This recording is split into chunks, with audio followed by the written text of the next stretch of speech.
everyone. Now let's start lecture 1. 이제 Teaching ESL, EFL이라고 하는 강연 시작하도록 하겠습니다. Teaching ESL, EFL 같은 경우에는 여러분들이 이제 TESOL이라고 하는 요 분야로 들어오기 전에 기본적인 개념들 이런 걸로 이제 파운데이션을 다져주는 그런 강좌라고 생각을 하시면 될 것 같아요. 그래서 그 중에서도 첫 시간은 TESOL A to Z라고 제가 제목을 붙이긴 했는데 특히 이제 TESOL의 기본적인 용어들, 우리 자곤이라고 하죠, 그렇죠? TESOL에서 자주 쓰이는 자곤들이 있어요. 그래서 이 이제 영역에 들어온 사람들은 서로 막 약어를 써서 뭐 ESL이 어쩌고 또 뭐 크릴이 어쩌고 뭐 이런 식으로 얘기를 하거든요. 그래서 자주 쓰이는 용어들 있잖아요. 그걸 가지고 그 용어의 뜻을 중심으로 해서 한번 쭉 기본 개념을 다져보도록 하겠습니다. 자, 일단 첫 번째, TESOL Abbreviations and Acronyms라고 해서 이제 이렇게 줄여서 쓰는 말 그리고 약어들 한번 보실 거예요. ESL 많이 들어보셨을 거예요. 이거는 English as a Second Language의 약자이고 EFL 같은 경우에는 English as a Foreign Language의 이제 약자잖아요. 그렇죠? 이 두 개가 혼용해서 쓰는 사람들도 있긴 있었어요. 그렇죠? 그리고 이게 먼저 생긴 게 맞아요. ESL이요. ESL은 사실은 이 둘의 가장 큰 차이는 뭐냐면 ESL은 English Speaking Country에서 쓰는 말이에요. 즉 영어를 사용하는 영어권 국가에서 자기네 나라에서 이제 영어를 모국어로 하지 않는 사람들이 있잖아요. 이민 오는 사람들, 유학생들, 그리고 이민 가정에서 태어나서 영어를 잘 못하는 아이들까지 앞에서 이런 사람들을 대상으로 영어를 가르친다. 그럼 그거는 English as a Second Language, Second Language로서 영어를 가르친다라고 하는 개념이 돼요. 하지만 EFL 같은 경우에는 비영어권 국가, Non-English Speaking Country에서 영어를 외국어로 가르치는 것, 그런 상황이 되는데 이런 경우에는 인풋의 차이가 엄청나죠. 아무리 이거를 다 뭐예요? 두 번째 언어로 여기서도 배우는 건 맞아요. 또는 세 번째 언어 이렇게 배우는 건 맞는데 여기서는 ESL 환경이라고 하는 게 뭐냐면 자기 집 바깥에만 나가면은 다 영어인 환경에서 사는 거잖아요. 그렇죠? 그런데 EFL 같은 경우에는 영어 클래스에서만 영어 인풋이 있고 클래스룸 바깥을 나가면 영어 인풋이 없는 이런 상황이라서 두 개가 완전히 다르고요. 또 하나 결정적인 게 뭐냐면 이제 mainstream English라고 하는 게 있어요. 주류 언어, 즉 mainstream language라고 하는 게 있는데 ESL이 사용되는 곳에서는 English가 mainstream language예요. 하지만 EFL 환경에서는 영어가 주류 언어가 아닌 거죠. 즉 기득권 언어가 아니에요. 우리나라도 보면은 이제 한국어가 이제 뭐가 되는 거예요? 메인스트림 랭귀지가 되는 거고 영어는 어디까지나 제1 외국어인 거죠. 그렇죠? 요게 나라마다 사실은 영어의 지위들이 다릅니다. 제가 영국에서 유학을 했기 때문에 영국 같은 경우에는 영어의 지위만 가지고도 수업을 제가 꽤 오래 들었던 것 같아요. 왜냐하면 영국은 이게 되게 중요하잖아요. 어떤 나라에서 영어를 어떻게 사용하고 있다라고 하는 것이 굉장히 중요해서 오피셜 랭귀지로 영어를 쓰고 있는 나라들과 제1 외국어로 영어를 쓰고 있는 나라들과 이런 것들을 막 구분을 하더라고요. 그래서 한참 배우긴 했습니다. 그런데 이제 그러니까 제1 외국어인가 공용어인가 뭐 이런 것들이 사실 나라마다 다르기 때문에 만약 다른 나라의 얘기를 하실 때에는 그 나라에서 영어의 지위가 무엇인가 그리고 그 나라에서 사용하는 랭귀지 팔러시가 있어요. 그래서 그 랭귀지 팔러시에 따라서 영어 정책을 보고 이제 얘기를 하는 게 알맞다라는 말씀을 드리고요. 요새는 ESL하고 EFL도 잘 구분을 안 하면서 EAL이라고 하는 표현이 새로 생겼습니다. 이거는 English as an Additional Language라고 하는 표현이에요. 이 두 가지 개념을 다 포괄합니다. 왜냐하면 이 두 가지 개념이 점점 모호해지는 경지에 이르렀거든요. 특히 이제 바이링구얼인 사람들이 늘어나고 있는데 어릴 때부터 가서 살아서 바이링구얼이 된 건지 그죠? 그리고 EFL에서 분명히 배웠는데 너무 자주 왔다 갔다 했어. 막 이런 식으로 해서 이 또 하나의 언어를 하긴 하는데 어떤 쪽인지 그리고 또 언어를 꼭 2개만 하는 것도 아니잖아요. 뭐 3개, 4개씩 하는 사람들도 늘어나면서 영어를 이제 퉁쳐서 얘기를 할 때 English as an additional language, EAL이라고 하는 표현으로 많이 써줍니다. 그래서 요 개념까지 지금 생겼다라는 거 알고 계시면 될 것 같고요. 자, 그럼 이번에는 우리가 쓰고 있는 TESOL이라고 하는 용어에 대해서 알아볼게요. 이건 에크로님들인데 TEFL, ESOL, TESOL 요 정도가 이제 같은 영역을 가리키는 말이긴 합니다.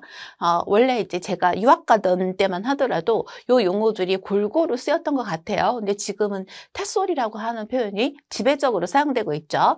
TEFL 같은 경우에는 Teaching English as a Foreign Language의 약자이고 ESOL은 English as a Second or Other Languages의 약자입니다. Cambridge ESOL이라든가 아니면 Trinity College 같은 데서 주는 이 분야의 서티피켓 이름이 아마 ESOL로 되어 있을 거예요. 그리고 이제 TESOL 같은 경우에는 Teaching English to Speakers of Other Languages라고 해서 다른 언어를 하는 스피커들에게 영어를 가르치기라고 이제 이 표현으로 써주고 있죠, 그렇죠? 자, 그러면 이제 요 테솔 분야에서 또 잘 쓰는 표현 중에 하나가 이런 게 있습니다. 그냥 우리는 L1, L2 이렇게 얘기를 해버리거든요. L1이 뭐냐면 First Language입니다. 모국어를 얘기를 하는 거예요. 그래서 다른 말로는 Mother Tongue이라고 얘기를 해주고요. 그 다음에 이제 L2가 Second Language. 뭐 기본적인 차이는 있죠. L1은 acquired, 습득이 되는 거고 그리고 L2 같은 경우에는 learned 되는 거죠. 이제 학습을 하는 거죠. 후천적으로 이런 차이가 있는데 SLA라고 하는 이 테솔 중에 하나의 이제 분야가 있어요. 이거 Second Language Acquisition의 약자인데요. 이거는 이때 Acquisition은 광의의 의미로 쓰여서 이 Acquisition과 Learning을 둘 다 합해서 또 Acquisition이라고 불러주긴 합니다. SLA라고 하는 과목도 제가 강의를 하는데 그때 이제 L1과 L2의 차이가 뭔지 L1에서 습득을 하는 것처럼 L2를 배울 수 있는가라고 하는 퀘스천이 거기서 되게 중요한 문제이긴 한데 그런 이슈에 대해서 그건 SLA 과목에서 다루게 될 겁니다. 그런데 L1, L2 이건 우리가 너무나 흔하게 그냥 일상적으로 쓰는 표현이라서 꼭 알아두셨으면 좋겠어요. 다음에 이제 NS, NNS라고 하는 표현도 많이 씁니다. NS는 당연히 Native Speaker의 약자이고요. 요거를 teacher 앞에 쓸 때에는요. 여기 형용사용이 돼야 해서 Native Speaking Teacher가 되는 거죠. 그렇죠? 그리고 NNS 같은 경우에는 Non-Native Speaker가 되고요. 그리고 이 영어가 원어민이 아닌 영어 선생님들이 있죠. 그럴 경우에는 NNS Teacher라고 불러주는데 여기 Non-Native Speaking English Teacher의 약자로 NNSET라고 불러줍니다.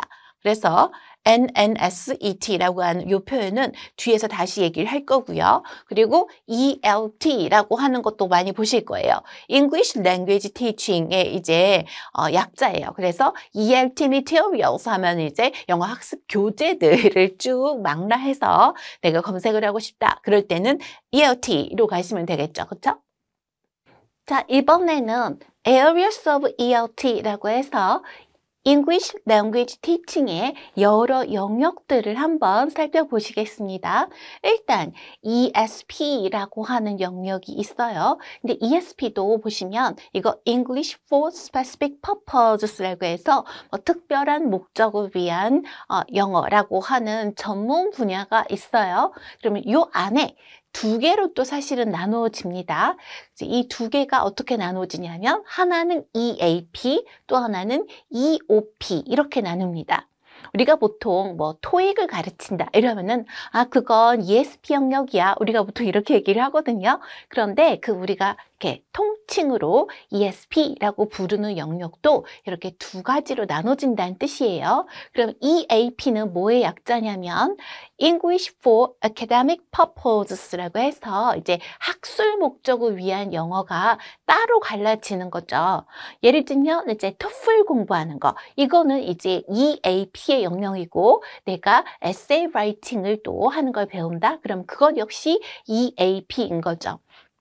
문제는 이제 EAP로 넘어가면 대학에서 어떤 전공을 하느냐에 따라서 그 전문 분야마다 요구하는 전문 용어들이 다르잖아요. 그렇죠? 그래서 English for Science and Technology라고 하면 이거는 과학 기술을 위한 영어 라고 나눠지죠.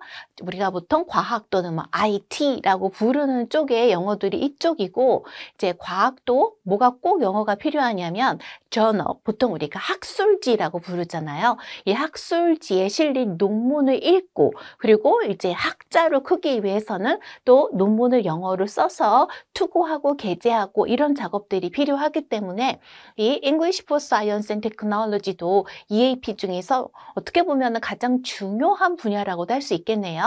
그리고 English for Medical Purposes라고 해서 이제 의료 목적의 영어, 이런 경우에는 이제 의사, 간호사들이 주로 쓰는 그런 영어들인데, 미국에서 간호사 시험을 봐서 간호사로 활동을 하기 위해서 영어를 배운다라고 한다면 그건 딱 여기 English for Medical Purposes 여기에 속하는 사실은 용어를 배우는 거고요. 다음에 English for Legal Purposes라고 하면 이거는 이제 법률도 굉장히 별도의 용어들이 따로 있잖아요. 그리고 자주 쓰이는 문구들이 있습니다. 그래서 법률 이제 영어도 따로 하나의 영역을 가지고 있고, 또 하나가 English for Management, Finance and Economics라고 해서 이제 경영과 재무와 경제를 위한 영어들이 이제 따로 존재를 하죠. 요게는 이제 학술적인 목적을 위한 그런 영어고, 이제 EOP라고 해서 English for Occupational Purposes라고 하면 직업 목적을 위해서 하는 영어. 여기가 우리가 보통 Business English라고 하는 게 ESP 아래의 EOP에 속한다고 생각을 하시면 돼요. 그럼 이 EOP 안에는 English for Professional Purposes라고 해서 여기서도 보면은 Medical Purpose가 하나 들어가겠죠. 그렇죠? 그리고 Business Purposes라고 해서 제가 비즈니스 영어 여기에 속한다고 말씀드렸잖아요. 그렇죠? 그리고 여기 English for Vocational Purposes가 있는데 vocation이 원래 직업이라는 뜻이죠. 그래서 이것도 직업 목적을 위한 영어인데 그 중에서도 pre-vocational 하면은 내가 취업을 하기 전에 취업 대비용으로 배우는 영어고요. 이쪽은 이제 취업을 해서 그 업무 영역에서 사용하는 영어라고 생각을 하시면 돼요. 그럼 이쪽하고 전혀 관계가 없느냐? 학교를 졸업하면 결국에는 뭐예요?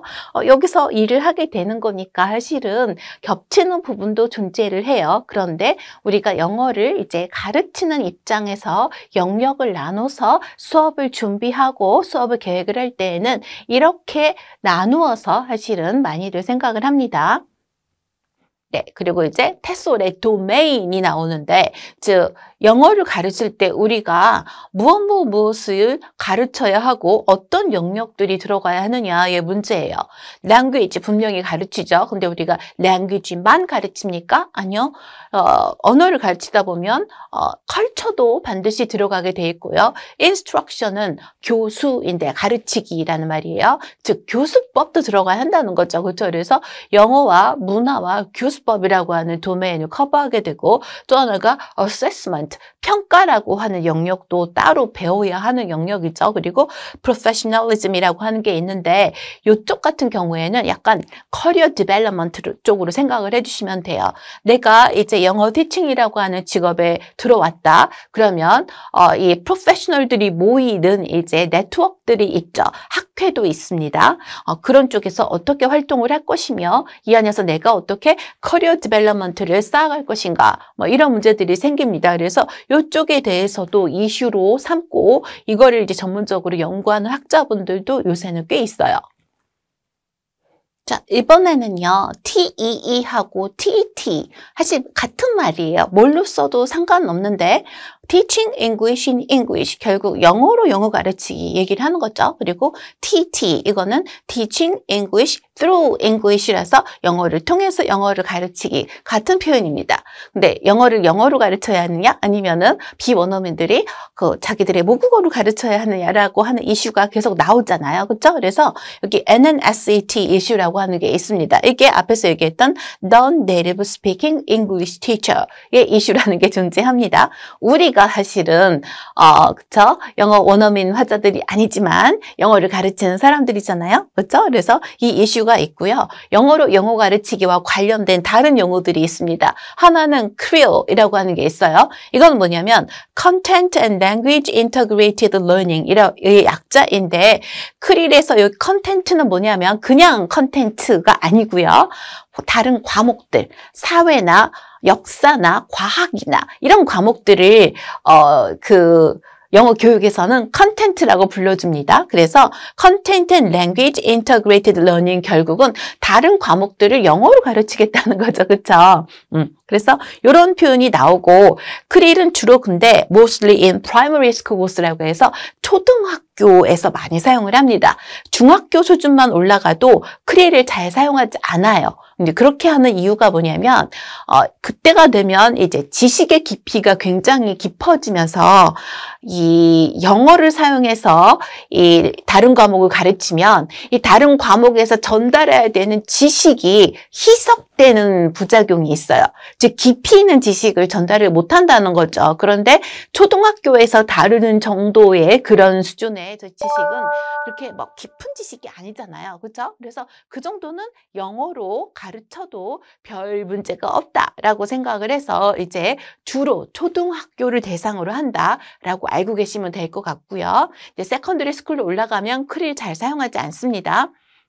그리고 이제 EMI라고 하는 이제 영역이 있는데 EMI는 English Medium Instruction이라고 불러주고 영어를 매개로 이제 교수 가르치기라는 말의 이제 약자이죠. 근데 EMI는 물론 이제 영어로 똑같이 가르치는 거이긴 하나 주로 이제 Higher Education Institute에서 쓰는 거라서 고등교육기관들, 즉 뭡니까? 대학교 이상에서 영어로 수업을 하면 EMI라고 하는 이슈가 나옵니다. 우리나라도 한때 이제 대학에서 특히 이제 특정 몇몇 대학들이 있죠. 영어로 과목을 강의하라고 막 이런 붐이 일었던 적이 있어요. 이제 그때도 이제 얘기 나왔던 게 영어로 이제 수업을 하면 그 내용이 가르치는 과목의 그 수업의 질이 희석되는 watered down 된다고 얘기를 하는데 그런 효과가 즉 부작용이 있다 이런 말들이 많이 나오고 있습니다. 그러나 이제 EMI로 가장 유명한 지역들은 어디냐면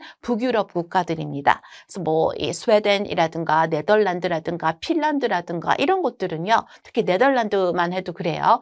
대학원 과정의 90%를 거의 다 영어로 수업을 하고 있습니다. 그쪽은요. 학부는 반 정도라고 얘기를 해요. 그래서 절반 정도가 영어로 수업. 이 정도로 이제 북유럽 국가들이 대학 이상들을 영어로 수업을 많이 하면서 EMI에 대한 리서치는 북유럽 국가 대학들을 대상으로 굉장히 많이 연구가 되어 있고 우리나라에서 참고할 만한 자료들도 많이 나와 있습니다. 그래서 이런 영역이 EMI라고 존재한다라는 거 알고 계시면 될 것 같아요. 다섯 번째로는 이제 NNSET 이슈 보실 거예요. 이 NNSET 이슈 이거 Non-Native Speaking English Teacher를 줄여서 NNSET라고 얘기를 하거든요. 그렇죠? 그래서 이제 비원어민 영어 교사라고 하는 문제가 있고 사실 이게 이슈가 된다고 하면 동시에 뭐가 또 문제가 되는 거예요? 네이티브 스피커리즘이라고 하는 게 문제가 됩니다. 이거는 네이티브 스피커 중심주의라고 생각을 하시면 될 것 같아요. 그럼 결국 영어 쪽에서는 꼭 어떤 게 문제가 되냐면 네이티브 스피킹 티처가 더 영어를 가르치기에 자격이 있는 것이 아닌가? 라고 하는 질문이 항상 따라 붙잖아요. 근데 문제는 이거인 거죠. The majority of the world's English teachers are NNSETs. 뭐예요? 전 세계에서 영어를 가르치는 영어 교강사들 중에 다수가, 그 다수라고 하는 게 어느 정도냐면 80%예요. 그 80%가 비원어민 영어 교사들이다 라고 얘기를 하고 있습니다. 요거는 이제 카나가라자 가 한 말에서 따왔네요. 카나가라자, 되게 유명한 학자십니다. 이분도요. 그리고요, for non-native English teachers, 이제 비원어민 영어 교사들 위해서는요, language proficiency will always represent the bedrock of their professional confidence라고 해서 결국 뭐가 문제가 된다는 거예요? 영어 능숙도라고 하면 결국은 영어 실력, 그것이 항상 이들의 전문적인 자신감의 bedrock이 된다라고 하는 말은 기반이 된다라고 얘기를 해서 원어민이 아닌 영어 교사들 영어 잘해야 한다라고 하는 말을 이렇게 하고 있죠. 그렇죠? 그래서 일단 비원어민 영어 교강사들이 영어를 일정 수준 이상 한다는 것을 전제로 하고 그 다음에 이제 퀄리피케이션을 따지는 게 맞는 거죠. 그렇죠? 그래서 요 NNSAT 이슈도 요새 사람들이 많이 얘기를 하고 있습니다. 자, 그러면 이 초등학교하고 그리고 이제 이 중등학교, 이제 세컨더리는 중학교와 고등학교를 합한 말이죠. 이런 세컨더리 스쿨 레벨에서 이 영어를 배우는 학생들한테는 access to teachers who have the necessary professional knowledge of and functional English language skills to teach English effectively is critical 이라고 해서 결국은 뭐예요?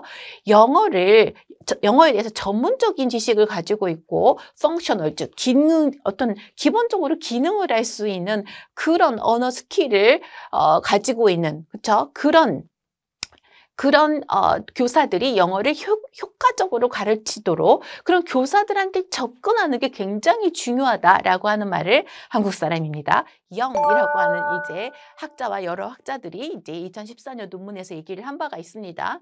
그리고 이제 버틀러라고 하는 사람은 이제 10이죠. 10,000 English teachers in elementary and secondary school in South Korea라고 얘기를 하고 있어서 이 남한에 있는, 그러니까 이 한국 서울이죠. 서울에 있는 10,000개 정도의 이제 중고등학교가 존재하는데 거기에 있는 이제 영어 교사들 중에서 10,000명 정도의 이제 영어 교사가 존재하는데 그 중에서 약 8% 이하가 영어를 가르치는데 충분한 그 영어 실력을 가지고 있다. 즉, 영어 가르치기 충분한 영어 실력을 가지고 있는 교사가 8% 미만이다라고 하는 얘기를 2004년도에 하고 있어요.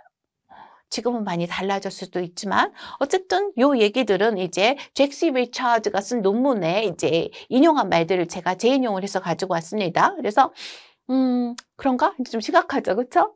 어느 정도의 영어 실력을 영어 선생님들이 갖춰야 하는가라고 하는 건 정말로 중요한 문제잖아요. 사실은. 그리고 이제 NNSAT 티처들의 이제 language ability가 어떻게 보면은 자기들의 아이덴티티가 되기도 해서 이런 얘기들도 해요. 이제 글로벌 ELT 커뮤니티라고 하는 게 있습니다. 제가 프로페셔널리즘 얘기를 하면서 이 영어를 가르치는 사람들이 모여있는 네트워크가 있다라고 얘기를 말씀을 드렸잖아요. 학회를 중심으로 해서 쭉 사실은 네트워킹이 되어 있는데 이 글로벌 ELT 커뮤니티에서 이 아웃사이더가 되느냐, 인사이더가 되느냐라고 하는 자기들의 아이덴티티가 영어 실력이 안 되면 사실 거기 못 끼는 거죠. 그렇죠? 그래서 늘 아웃사이더로 지내게 되는 결정적인 단점이 있는 거죠. 그리고 positive relationship between perceived level of language proficiency and sense of self-efficacy라고 하는 게 있어서 이건 이제 두 사람, 이제 엘사미하고 파타미라고 하는 사람이 쓴 논문에 나오는 건데요. 자기가 인지하는 영어 능숙도, 그렇죠? 그거하고 자기의 self-efficacy, 자기 효능성의 일부입니다. 이 감각 간에는 긍정적인 관계가 있다. 즉 영어를 잘해야 하지만 나는 좋은 영어 선생님이야라고 하는 그런 이제 이게 비례관계가 있어서 서로 상승해 가면서 실력을 더 높이고 좋은 선생님이 되고 실력을 더 높이고 좋은 선생님이 되고 이게 서로 이제 상호작용을 하면서 올라가게 돼 있다는 얘기를 하고 있는 거죠. 그렇죠? 그리고 for teaching, 이제 가르치기 위해서 teachers need language ability. 이제 뭐가 필요해요? 영어 실력 필요하고요. content knowledge. 이 영어라고 하는 것에 대해서 이것도 하나의 사실은 과목이니까 기본적으로 알고 있어야 하는 지식들이 있죠. 그렇죠? 필요하죠. 뭐 문법이라든가 뭐 영어를 뭐 포네틱에 대한 영어 음성학에 대한 어떤 지식이라든가 이런 것들이 필요하죠. 그리고 discourse skills 하면은 여기 담화 이제 스킬들이 필요하다라고 하는 건데 영어에서 같은 경우에는 사실 턴 테이킹 하는 방식 뭐 이런 게 한국어하고 다를 수 있거든요. 그런 것들에 대한 이제 지식들을 가지고 있어야 한다라는 얘기를 하고 있습니다. 자, 이게 이제 베트남 교육부에서는 요걸 만들었어요. 그래서 영어 선생님들이 영어 실력이 어느 정도가 돼야 하는데 라고 하는 걸 만들었습니다. 이게 Proficiency Benchmark for Language Teachers라고 하는 거고 기준점은 뭘로 삼았냐면 CEFR로 잡았습니다. CEFR은 Common European Framework of References의 약자예요. 보통 우리가 공통 유럽 기준이라고 줄여서 얘기를 합니다. 이거 공통 유럽 기준이라고 하는 게 뭐냐면 아마 평가, 어세스먼트 수업 때 이게 꼭 나올 텐데요. 유럽 연합에서 만든 그 기준, 언어의 기준입니다. 언어의 레벨들을 이렇게 정해놓은 기준이에요. 그래서 A부터 시작을 해서 A1, A2, B1, B2, C1, C2 이런 식으로 올라가게 되는 6개의 레벨로 되어 있는 기준표거든요. 사실은요. 근데 이거는 영어에만 적용되지 않습니다. 이건 EU가 뭘 한 거냐면 EU의 모든 회원국들은 언어 수준에 대해서 서로가 호혜 평등한 기준점을 가지고 있어야 되잖아요. 왜냐하면 독일 사람이 영국에 가서 살거나 취업을 할 때 또는 공부를 할 때 또는 영국 사람이 독일에 와서 학교를 다니거나 취업을 할 때 같은 기준을 가지고 입학시켜줄게, 취업시켜줄게를 뒤밀어야 하는 거잖아요. 그래서 이거는 유럽 회원국들의 랭귀지 전체에 대해서 공통으로 적용되는 기준입니다. 그래서 같은 기준으로 요구를 해요. 예를 들면 B1 레벨을 threshold level, 문지방 레벨이라고 하는데 B1 레벨로 내가 영어를 하는 독일인이다. 그럼 영국에 가서요.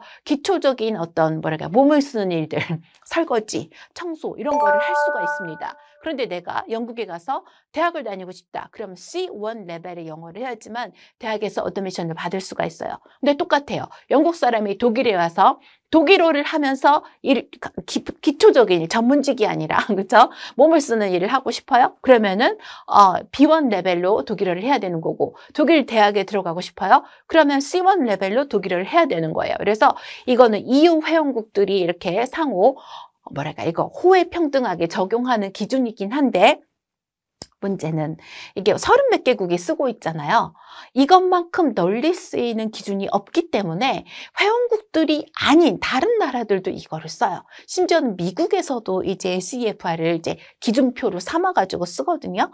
그리고 이제 일본에서는 일본 사람들이 하도 이제 영어를 오랫동안 안 가르쳐서 못하다 보니까 다시 초등학교부터 영어를 가르치기 시작을 했는데 그 기준점을 CEFR을 가지고 가서 자기들이 연구를 해서 뭐 Pre-A 단계 이런 걸 만들어서 사용을 합니다. 지금 베트남 정부에서도 CEFR을 가지고 와서 자신들 학교에 이제 영어를 가르치는 영어 교사들의 영어 기준표를 만든 거죠. 그래서 보면 여기가 보면 primary teachers라고 하는 사람들, 초등학교에서 영어를 가르치는 사람들은 B1 레벨은 돼야 하지만 provisional B1이라고 하는 거니까 조건부로 B1인 거죠.